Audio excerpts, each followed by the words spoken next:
Gosh, it's been quite a journey. And he was absolutely right when he said that these have been a series of recurring themes throughout the afternoon. And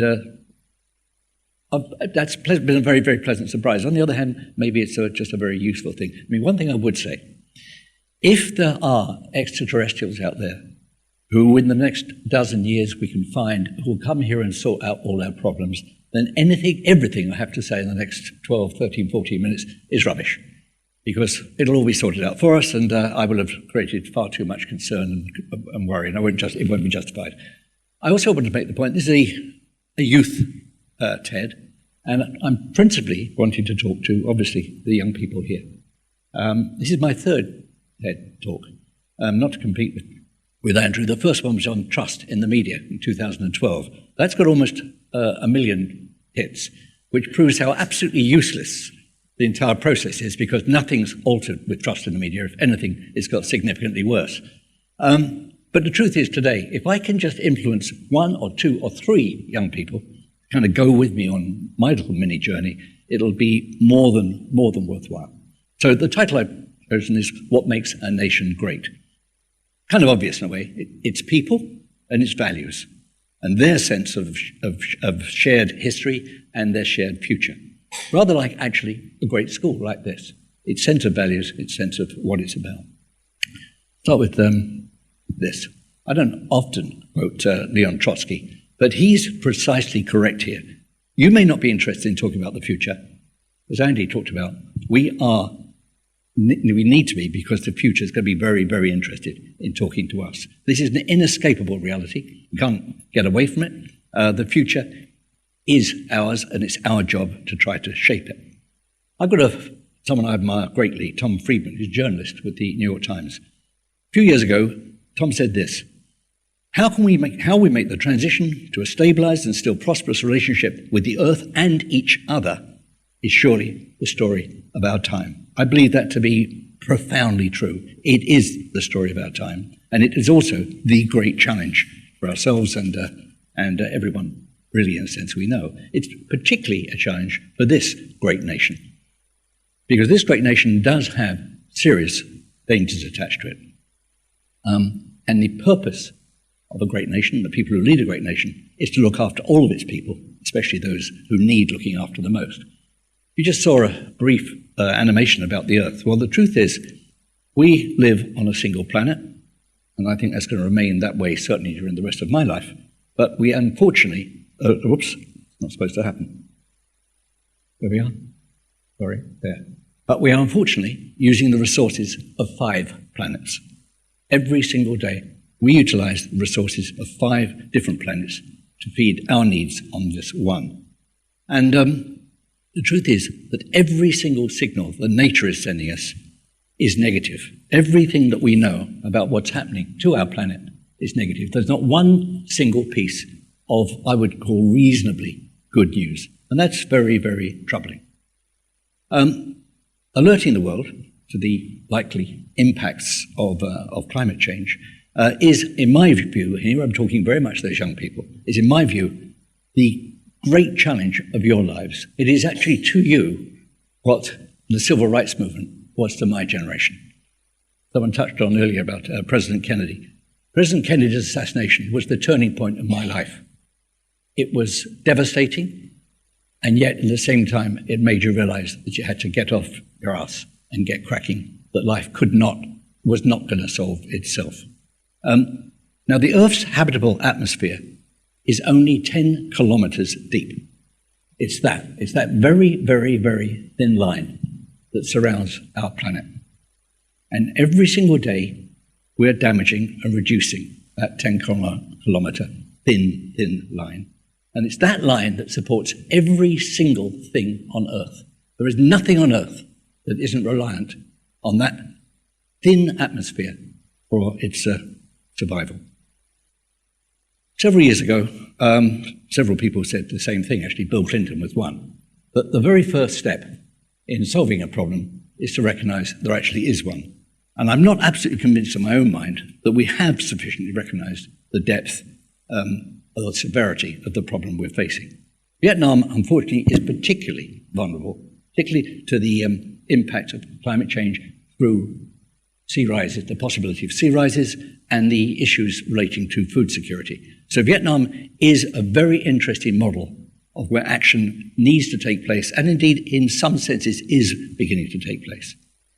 Because if the world's population, there were 177 million people in the world live in areas vulnerable to chronic flooding. And unfortunately, the vast proportion of them are in Vietnam, the eastern coast of China, and of course, in the Bangladesh basin. So this is an extraordinarily vulnerable part of the world, and part of the world that we should all be taking very, very seriously. And climate change is real. Those are sea level rises. Go past that. Climate change is real.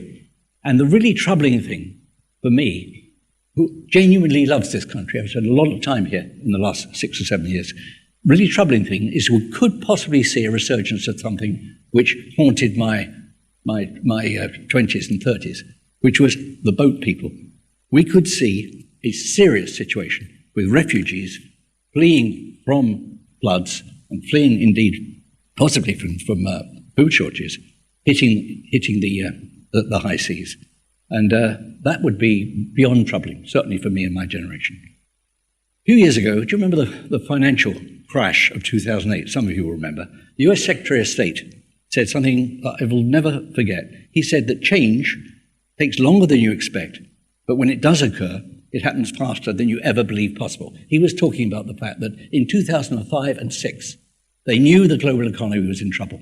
No one quite knew how much trouble, but it was very clear that it was destabilizing. In 2007, no one could quite understand why it hadn't gone AWOL. But when it happened in 2008, it was literally twice as severe as anyone, the most pessimistic person, had projected or predicted as being likely. So when change does occur, it seems to take a long time. When it does occur, it can be utterly devastating.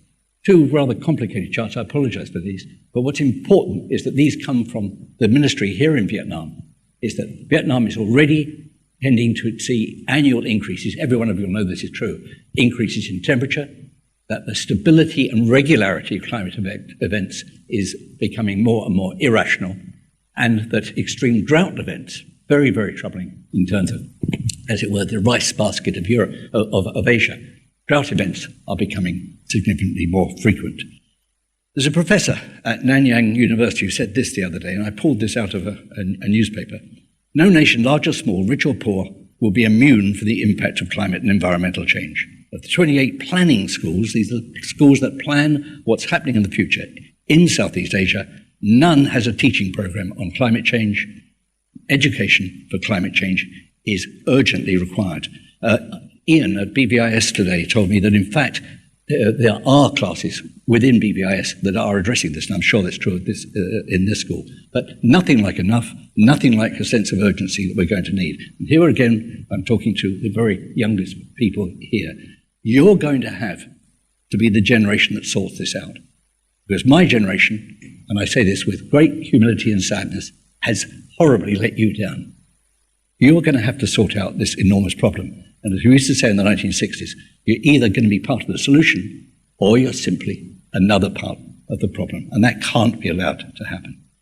So what am I trying to do in the years left to me? I like this slide very, very much. Thomas Paine was a great crusader and a very, very important figure at the time of the American Revolution. And he said this, and I think it's very moving: if there must be trouble, let it be in my day, that my children may have peace.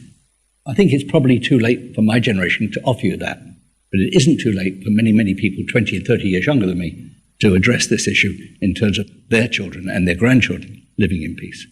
What I've done is, after 20 years, I've returned to the film industry. Not something I particularly wanted to do, but it's where I've found myself. And I bought a book, this one, called Don't Trust, Don't Fear, Don't Beg. And I love this line of Kurt Vonnegut's: "Dear future generation, please accept our apologies. We were rolling drunk on petroleum." And that's, in a sense, what I feel that my generation has left you. We've been rolling drunk on petroleum, and we've left you with a nightmare problem. The book is effectively, a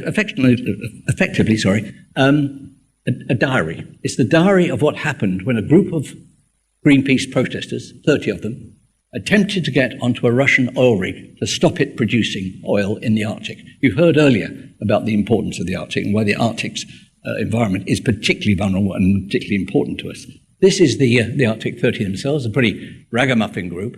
But the two that we've focused on, because they're really important, are these two young women, Cindy and Camilla. Cindy's 28, and Camilla was 21. They were extraordinary. Now, the enemy, in this particular case, was simple. It was the Russian government, it was this oil rig in the Arctic, and the race, as it were, between the American and Russian oil companies to use Arctic melt as a reason for getting more easily and more quickly at Arctic oil, really knowing full well what the risks were, and the risks were colossal. The Arctic Sunrise, the Greenpeace ship, moved in on the rig, and the guys attempted to board it. Here they are. This is what they wanted to put on board the rig, which was a flashing warning to the rest of the world to look at what's happening. And Cindy and Camilla were the two that climbed up onto the rig. Effectively, Cindy saved Camilla's life. What happened was the Russian commandos attacked them, captured them, arrested them, impounded the Arctic Sunrise, and they spent months and months and months in a Russian prison being accused of piracy, which carried a 15-year prison sentence. Fortunately, there was an enormous international uproar, and in the end, all 30 of them got released. Ironically, not because of the goodwill of the Russian government, but because Mr. Putin was more concerned about the possible backlash on the Sochi Olympics and didn't want to actually have a bad PR problem on his hands. So they were saved by that. Bringing me right up to date. You'll know this young lady. She was very, very vocal after the Stoneman Douglas shootings in the United States. Alice Walters is an American civil rights activist. I love this line. Activism is the rent I pay for living on this planet. And here we get to the crunch of really what I want to say. It is not going to be enough to be concerned, and it's not going to be enough, possibly, even to march. Each young person in this country and many, many other countries is going to have to find ways of being extremely active in ensuring that their governments, their local communities, actually set about stopping what is at the moment a catastrophic situation. And we have real allies. Here's one of them. I miss him terribly at the moment. You have no idea how much I miss this man. But this is what he said. When I meet young activists, I want them to feel impatient. I want them to feel outrage. I want them to feel that there's a fundamental injustice that has to be solved. That's what's going to give them the courage and the energy to move the society forward. But I also want to remind them that, in fact, progress is possible. He's absolutely right. Progress is possible as long as we make it possible. In the end, it will all depend, I believe, on leadership, the quality of leadership, the determination of leadership, the opportunities leaders take to turn things around and not accept the status quo as being remotely possible or acceptable. There are great leaders, and there have been great leaders. He's one of many of our heroes. But he said something extraordinarily important in his book. In order to build our future, we'll be required to exceed our expectations. I say this to myself honestly every day. My own expectations myself are not enough. I have to exceed my expectations if I have any possibility of ending my life feeling good about A, what it's amounted to, and B, what the hopes for my children, grandchildren, great-grandchildren might be. I have to, and we have to, and you have to exceed your own expectations. I'll finish with this. A couple of years ago, my wife and I were lucky enough to meet the Pope. We're not Catholic, but I've always rather admired him. In fact, I admire him greatly. And he said something terribly important. He said, we live in the end to serve each other. We live in the end to serve each other. This is the way he put it.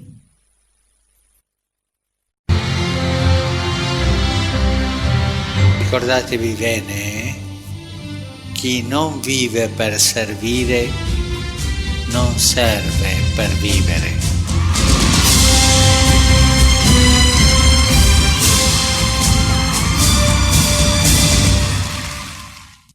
So, to finish, what makes a great nation? A great nation is a nation that accepts absolutely those few lines that the Pope just used. We live to serve each other. If we don't serve each other, there is very, very little purpose eventually to our lives. Thank you very much for listening to me.